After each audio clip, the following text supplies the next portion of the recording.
Welcome back to Basic Electronics. In this lecture, we will continue with Schmitt triggers. We will look at a Schmitt trigger circuit which allows the threshold voltages VTH and VTL to be shifted using a reference voltage. We will then start with a new topic, namely sinusoidal oscillators. First, we will discuss the principle behind these circuits and then look at some specific examples. Okay, let us start. Let us look at this modified Schmitt trigger circuit with the VO versus VI relationship shown here.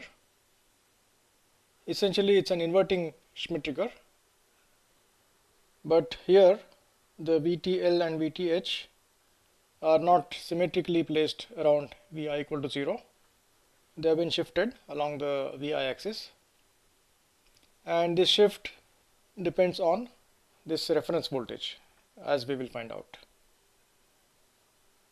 This reference voltage can be adjusted using a pot, which we have not shown in the figure. And our task is first of all to understand how this circuit works, and then we want to design it to obtain V0 equal to 2.5 volts, where V0 is this voltage here at the center of this interval between VTL and VTH. So that is one design specification given to us. The other specification is delta VT, which is the difference between VTH and VTL. This difference should be equal to 0.4 volts. And once we design the circuit, then we will simulate it and make sure that it works as we designed it. And you can also go to your electronics lab, set up the circuit and verify its operation. Let us now try to understand how this circuit works. Let us say we are somewhere here on the VO versus VI curve. That means our VO is plus Vm and Vi is, let's say, 0 volts. And now we are increasing Vi, and at Vi equal to VTH, the output is going to flip from plus Vm to minus Vm. So the key point is this V plus. When our Vi, which is equal to V minus, crosses V plus, that is when this output is going to change from Vm to minus Vm. So let us find what that V plus is in that situation. So we have VO equal to plus Vm, which is 14 volts. Vr is a constant DC voltage, for example 2 volts, and this current is 0 because that's the input current for the op amp. And in this situation we can use superposition to find V plus. We have two voltage sources, Vr and Vm. We can take them one at a time, find V plus in each case, and then add the two V plus values. Let us consider Vr first with this voltage equal to 0. That means this node is at ground potential, and then R2 and R3 are in parallel. And in that case, V plus can be obtained simply using voltage division, and V plus would be Vr times this resistance, which is R2 parallel R3, divided by R1 plus R2 parallel R3. That is the first term here. Next, we consider this voltage, that is Vm, and take Vr as 0. Now what happens is R1 and R2 come in parallel, and V plus, once again using voltage division, is given by Vm, the potential here, times R1 parallel R2 divided by R3 plus R1 parallel R2, and that is the second term over here with the plus sign. So that is V plus when VO is equal to plus VM, and that essentially gives us VTH.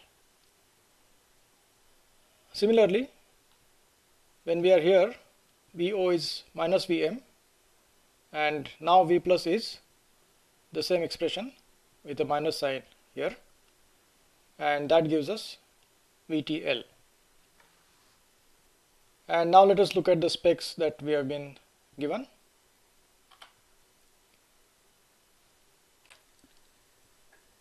Delta VT, which is the difference between VTH and VTL, has been specified as 0.4 volts.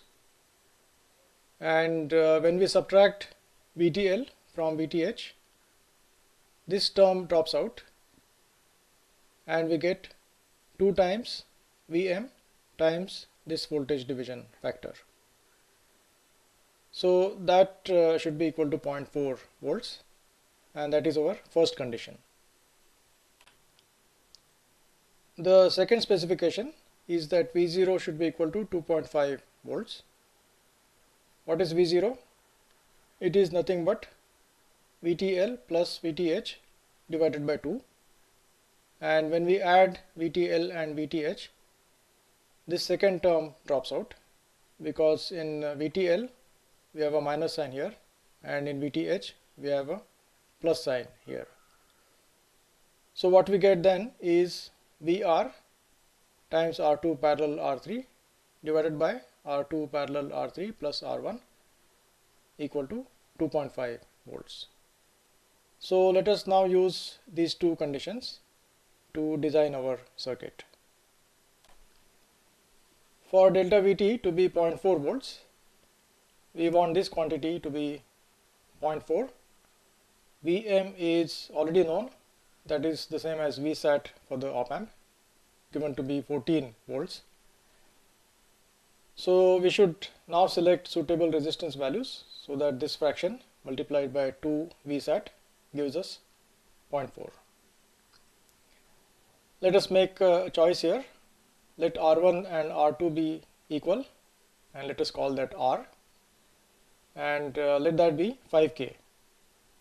In that case, this quantity can be replaced with 2 times Vsat. R1 parallel R2 becomes R parallel R, that is R by 2. So R by 2 in the numerator, R by 2 plus R3 in the denominator, and R is already known, we have selected that to be 5K. So this equation can now be solved for R3, and R3 turns out to be 172.5 K. Our other constraint is V0 equal to 2.5 volts. That implies that VR times R2 parallel R3 divided by R2 parallel R3 plus R1 should be 2.5 volts. Now the resistance values are already known. R3 is 172.5 K, R1, R2 are equal 5 K each. So this number can be calculated, and that gives us VR equal to 5.07 volts. So this reference voltage should be 5.07 volts. In practice, of course, it's going to be adjusted using a pot. Alright, now we're going to simulate this circuit, and in fact the circuit file is available to you. You can also run this simulation if you like. And let's now confirm with the simulation results that our design is correct. Here is the circuit schematic.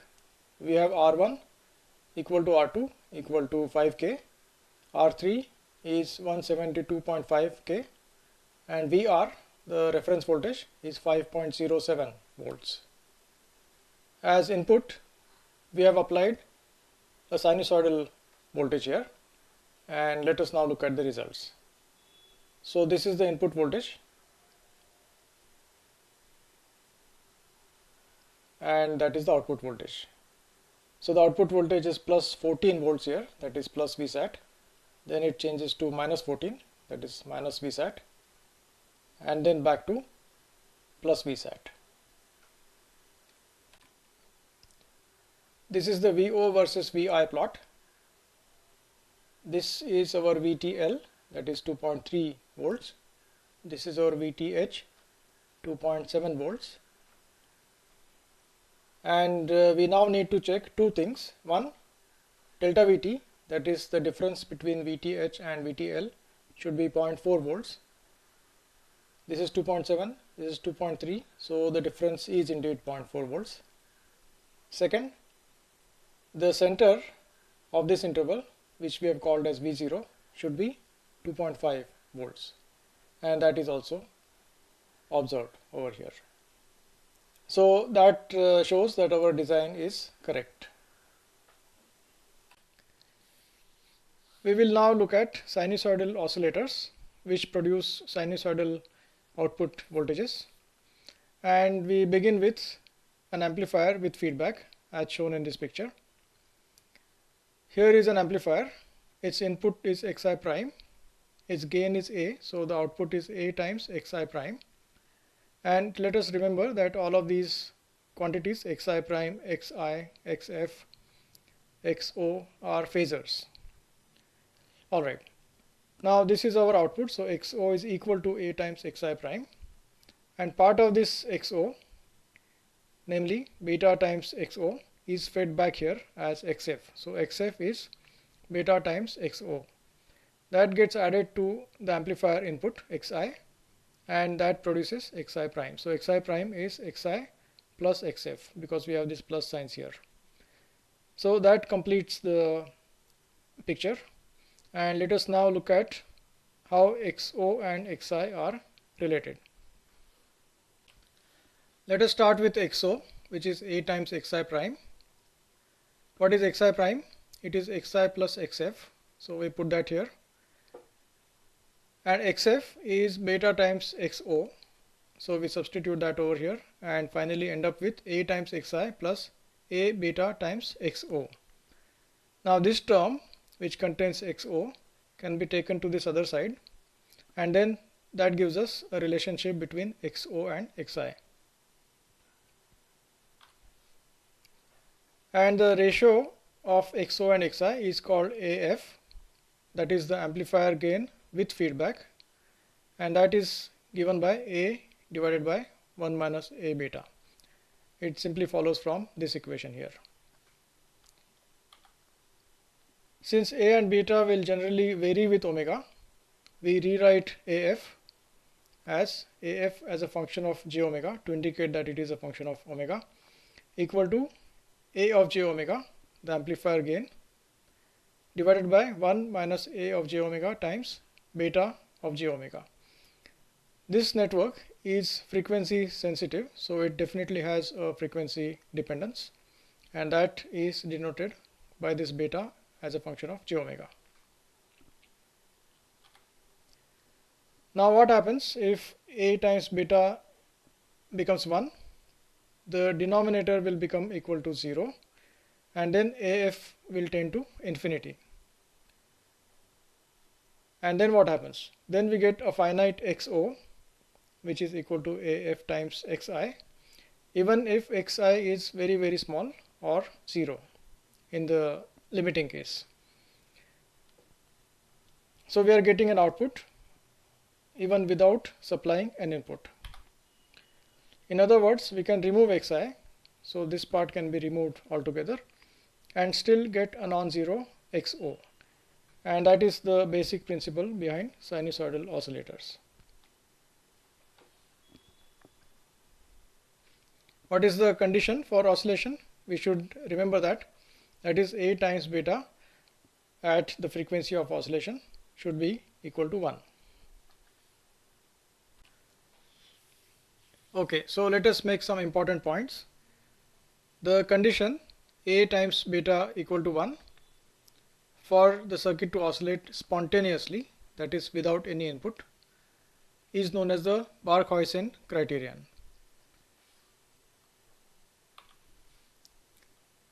For the circuit to oscillate at a certain frequency, omega equal to omega 0, the beta network, this network here, is designed such that the Barkhausen criterion is satisfied only for that specific frequency omega 0. That is, all other components except omega 0 will get attenuated to 0, and that is how we get purely a sinusoid at the output.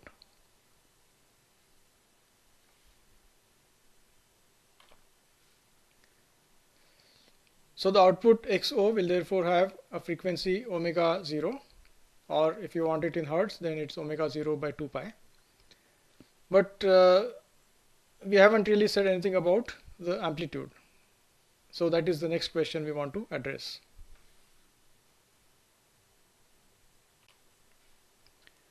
Here is our feedback amplifier, and as we have seen, this circuit will oscillate. That is, we can even remove this Xi and still get a sinusoidal output if we satisfy the Bark-Huijsen criterion, which is A of j omega, this A, times beta of j omega equal to 1. So the product of these two should be equal to 1, and that will happen only at one specific frequency. Let us call that omega 0, and that is what we will get at the output. So XO will be a sinusoid of frequency omega 0.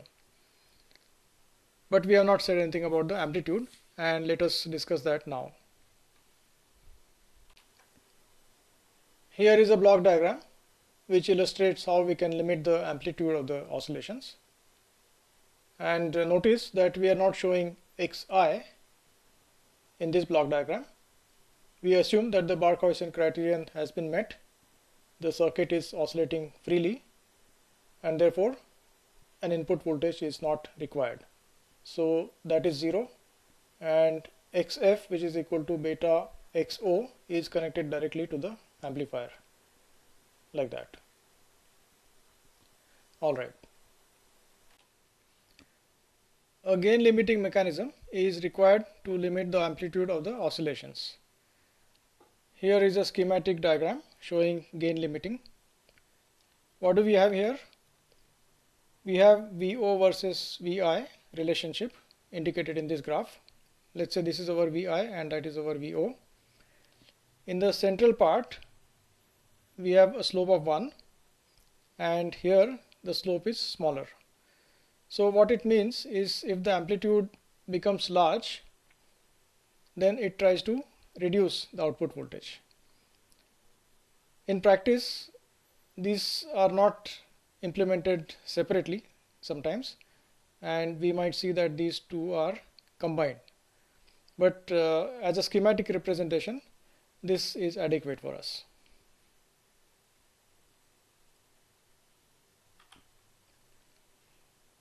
Now there is some natural gain limiting mechanism in amplifiers. Amplifier clipping can provide a gain limiter mechanism. For example, in an op-amp, the output voltage is limited to plus minus Vsat, as we have already seen, and this serves to limit the gain as the magnitude of the output voltage increases. But what is normally done is a separate gain limiting network is used. For a more controlled output with low distortion, diode resistor networks are used for gain limiting. And let us take some examples of such networks to understand what is happening. Okay, here is a gain limiting network example, and exactly how we are going to use it we will not comment on right now. We will look at some oscillator circuits later and see how that fits in. Right now our interest is what this I looks like as a function of V. When these diodes are not conducting, the only resistance in the picture is this R1, and therefore I versus V will have a slope of 1 over R1. As we increase V, at some point D1 will turn on, and now we have two current paths, that, and that will cause a change in the slope of the I versus V relationship. Similarly, if we make V negative and keep increasing it in the negative direction, at some point D2 will turn on, and then we will have this current as well as that current, and that again will change the slope of the I versus V relationship. So let us now look at what the IV looks like. Here is the I versus V relationship, the top plot. Now if we look at this central region, that is where the diodes are not conducting, and the only resistance then is R1, and that slope is 1 over R1. Remember that we are plotting I versus V, so the slope will have units of conductance. Now as we increase V in the positive direction, around here D1 turns on, and now what happens is R1 and R2 come in parallel. So the slope now becomes 1 over R1 parallel R2, and since R1 parallel R2 is smaller than R1, this slope is larger than this one. So the slope has increased. And the same thing happens also in the negative direction. As we increase V in the negative direction, at some point D2 turns on, and again the slope increases over here compared to this slope. In this bottom plot, we have plotted dV di, that is the derivative of this voltage with respect to this current, in kilo ohms as a function of the applied voltage V, this V here. Now in the central region, when the diodes are not conducting, this branch is not there, and the only resistance then is this R1, and therefore what we expect for dV di is simply R1, which is 2K, and that is what we see over here, that is 2K. Now as we increase V in the positive direction, at some point D1 starts conducting, and this is a real diode. It's not a diode which starts conducting abruptly at 0.7 volts, and so therefore the variations are smooth as shown here. When this diode starts conducting, the net incremental resistance is now reduced because we have now two parallel current paths, and then the resistance goes down.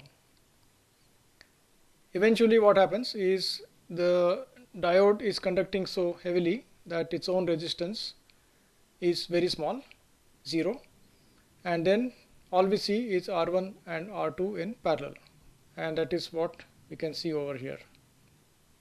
What is R1 parallel R2? It is 1K, and that's exactly what we are seeing over here. And the same thing happens also in the negative direction. Somewhere here D2 starts conducting, and the resistance, the incremental resistance dV di falls and eventually becomes equal to 1K. So let us remember this picture. When we talk about oscillator circuits, this picture will be relevant in limiting the gain. Second example,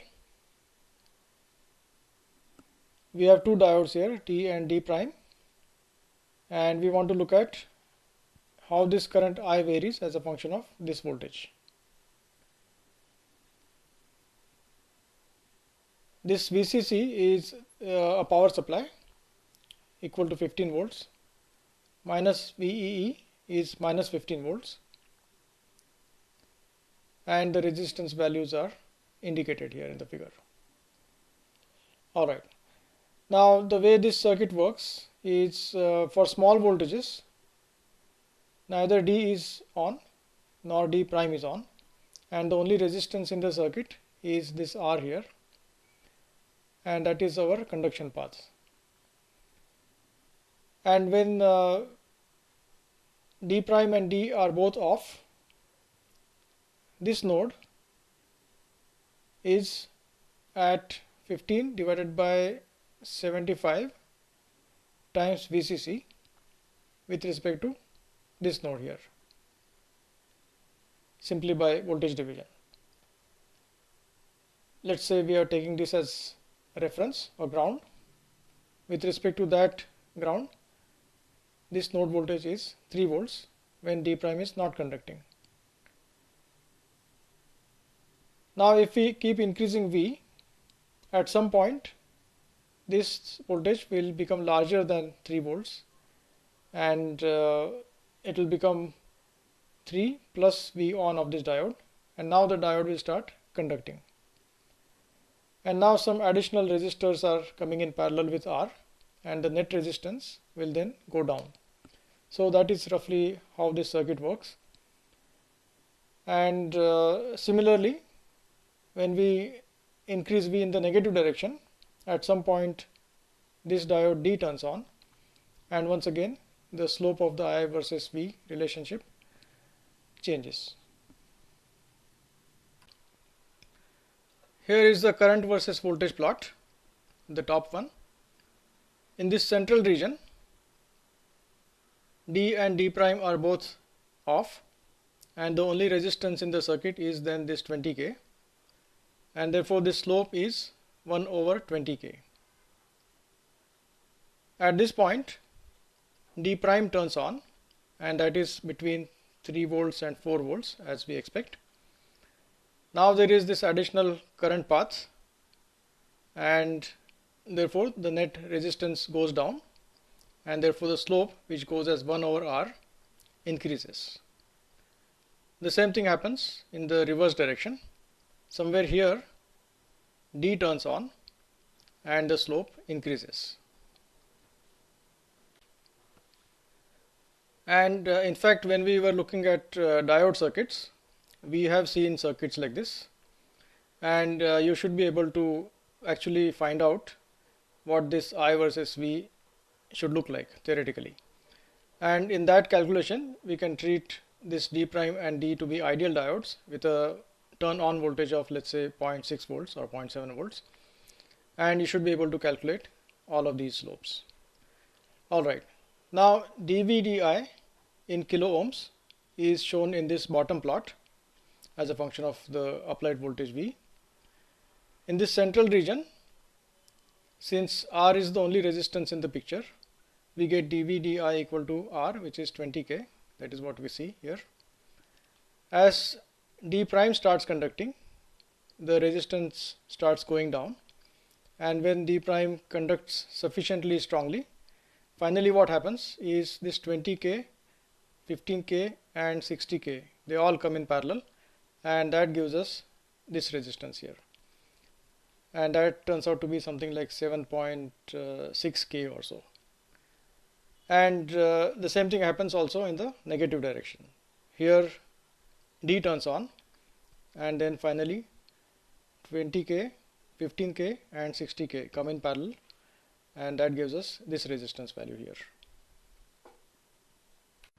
To conclude, we looked at a Schmitt trigger circuit in which the threshold voltages can be adjusted using a reference voltage. We then started our discussion on sinusoidal oscillators and described the basic principle of operation for these circuits. In the next class, we will consider specific examples of sinusoidal oscillators. So see you next time.